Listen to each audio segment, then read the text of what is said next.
स्वाभिमान नवरंगपुर तरफर प्रेस मीटे करुचु। स्वाभिमान नवरंगपुर है नवरंगपुर अनुष्ठान जी कि नारी सुरक्षा गरीब लोकों अधिकार लड़ाई करे, मौलिक अधिकार ये संस्था लड़ाई करे, स्पेसिफिकली नारी सुरक्षा लड़ाई करे। गत 3 दिन है घुंगरू मिश्र प्रति जो अन्याय होउची, सी जो न्याय पाई लड़ाई कर बार द्वारा सुंडी पिंडा होती से आम सपक्ष आज ये प्रेस कॉन्फ्रेंसटा करुचु। तथ्य सह जहाँ जहाँ तांकर मानस दास जी एक्यूज्ड अच्छी घुंगरू मिश्र एकुटिया शिकार होना, बहु लोक शिकार होती। तथ्य सहित आज आम पॉइंट टू पॉइंट आम प्रेस कॉन्फ्रेंसटा करुचु। Cases pending against Manas Ranjan Das, these are the cases pending against जो आहरी भी बहुत अच्छी। एति तथ्य आम लास्ट 2 दिन भितर आम संग्रह करूँ। एति केसेस गुड़ा ओपन अच्छी और पेंडिंग भी अच्छी, आ किसी भी पुलिस भी एक्शन नहीं ना। केसेस नंबर रिगार्डिंग केसेस मु अरविंद भाई को कहूँ। फास्ट केसेस है पोस्को केस जोटा कि खंडगिरी थाना रेजिस्टर होता। आर्म एक्ट भी लगी 2019 मसीह गोटे झील को टाणी घोषणा घोषणी कर से जो पोस्को एक्ट ना लगी एगेन्स्ट चार्जसीट 2022 बिना इन्वेस्टिगेशन चार्जसीट तेनाली आपण चिंता करूँ सेटिंग कौ भाया। सेकेंड है आपंकर भरतपुर रे गोटे रेप केस जोटा कि बोधे घुंगरू मिश्र, जोटा कि बर्तमान बहुचर्चित घुंगरू मिश्र केस बहुचर्चित एटा 2025।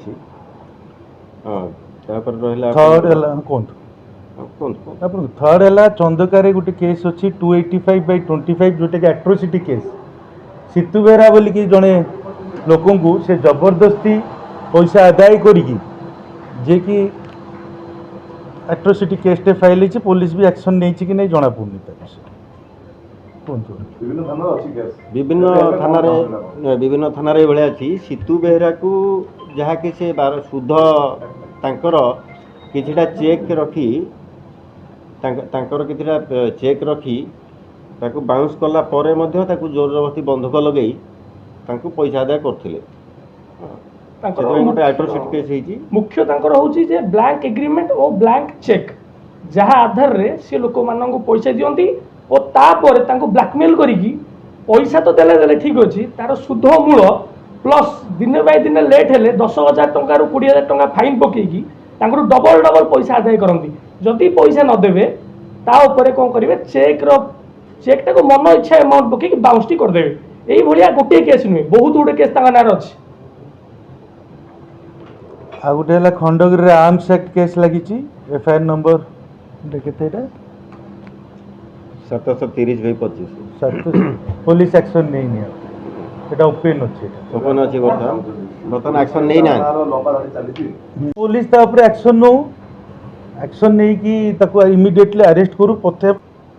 तापर रहा पुणी चंदका थाना रे गोटे 420 केस जन एक्वागार्ड जे सर्विसमैन जे एक्वागार्ड सजाड़ती घर को जाइए कहले आम तुमको एम्स रे चाकरी करदेबू तोते। हाँ एम्स रे चाकरी करदेबू।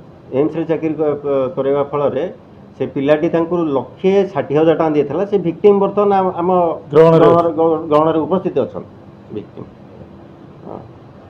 तुम नाटा कह दो तुम ना कौन सुरेश कुमार जेना एक्वागार्ड काम करे सुरेश कुमार जेना एक्वागार्ड काम करे न्याय पाई ना आउ सी अरेस्ट ही ना से केस रे बेल ही ना बेल आउट ही ना से सेमती निर्भीक भाव बाहर बुलूँ।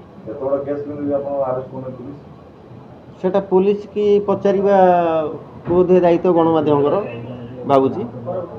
सांबादिक सम्मेलन डाकिवर उद्देश्य या जे बोधे आमर प्रशासन मन पड़ूनी अपारगता तो आम कहीपर सरकार मन न पड़ता मन पकड़ा आम प्रेस कॉन्फ्रेंस ଆଉ ବର୍ତ୍ତମାନ ଆମେ ଡାକିଛୁ ଏଇଟା ସ୍ୱାଭିମାନ ନବରଙ୍ଗପୁର ଡାକିଛୁ, ଏଇଟା ସମସ୍ତଙ୍କର ସ୍ୱାଭିମାନ ପାଇଁ ଡକାଯାଇଛି, ସେଇଥିପାଇଁ ତଥ୍ୟ କଲେକ୍ସନ୍ କରାଯାଇଛି, କଲେକ୍ଟ କରାଯାଇ ଦିଆଯାଉଛି। ସେ ନିଶ୍ଚିନ୍ତ ଭାବେ ଆମର ସରକାରଙ୍କ ଉପରେ ଭରସା ଅଛି, ପ୍ରଶାସନ ଉପରେ ଭରସା ଅଛି, ସେ ନିଶ୍ଚିନ୍ତ ଭାବେ ନ୍ୟାୟ ପାଇବେ। ଆମ ମା ଭଉଣୀ ଥିଲେ ବି ଆମକୁ ବହୁତ ବାଧିଥାନ୍ତା, ସେ ଯୋଉ ଭଳିଆ ସିଏ ସାମ୍ବାଦିକ ମାନଙ୍କୁ ତା ଘରେ ଡାକି ଯୋଉ ଭଳିଆ କଥା କହୁଛି ସେମିତି କୁହନ୍ତୁ ନାହିଁ। ସେଥିପାଇଁ ଆପଣମାନଙ୍କୁ ନିବେଦନ କରୁଛି, ଆଉ ତ ତାଙ୍କର ଓକିଲକୁ ମୁଁ ନିବେଦନ କରୁଛି, କହିବାକୁ ଗଲେ ବି ଆପଣଙ୍କ ମାଧ୍ୟମ ଥ୍ରୁରେ ମୁଁ ତାଙ୍କର ଯଦି ସିଏ ଯଦି ତଥ୍ୟ ନ ପାଇକି ମିଡ଼ିଆ ଆଗରେ ଆସିକି ଏପଟେ ସେପଟେ କଥା ହେବେ, ଆମେ ଲିଗାଲ ଆକ୍ସନ୍ ତାଙ୍କ ବିରୁଦ୍ଧରେ ଯାଇପାରିବୁ। ସେ କୋଉ ଭଳିଆ ଓକିଲ ସାରା ଭୁବନେଶ୍ୱରବାସୀ ଜାଣିଛନ୍ତି। সেটা আমি দেখিব, আমি legally we are very strong, financially also we are very strong to be I am telling. সেটা আমি জানিছি মানস দাস ভুল জায়গায় সে হাত মারিছি।